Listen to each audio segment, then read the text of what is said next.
Hi everyone, I'm Davina Gaines. I'll be reading the children's book Giraffes Can't Dance by Gilles Andrees and Guy Parker Rees.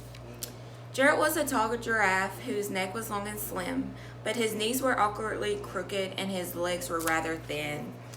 He was very good at standing still and munching shoots off trees, but when he came to try to run, he buckled at the knees.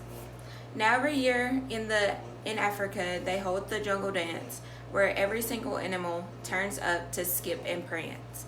But this year, when the day arrived, poor Gerald felt so sad, because when it came to dancing, he was very bad. The warthogs started waltzing the giraffes, the rhinos rocked and rolled, the lions danced a tango that was very elegant and bold. The chips all did a cha-cha with a very Latino feel, and 8 baboons then teamed up for a Scottish reel.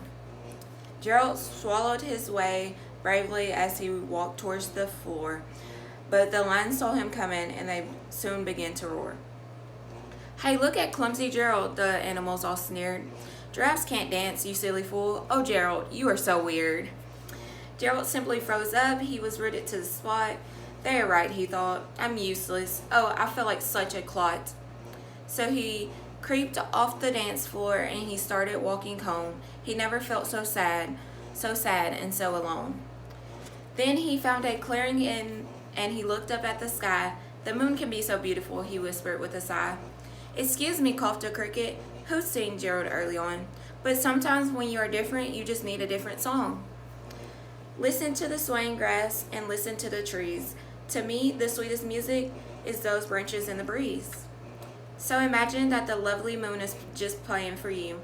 Everything makes music if you really want it to. With that, the cricket smiled and picked up his violin. Then Gerald felt his body do the most amazing thing. His hooves had started shuffling, making circles on the ground. His neck was gently swaying and his tail was swishing round. He threw his legs out sideways and he swung them everywhere. Then he did a backward somersault and leaped up in the air. Gerald felt so wonderful, his mouth was wide open. "I am dancing! Yes, I am dancing! I am dancing!" Gerald cried. Then one by one, each animal who had been there at the dance arrived while Gerald boogied on and watched him quite interested.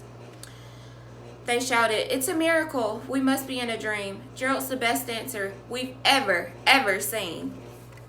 "How did you learn to dance like that? Please, Gerald, tell us how." But Gerald simply twirled around and finished with a bow. Then he raised his head and looked up at the moon and stars above. "We all can dance," he said, "when we find music that we love."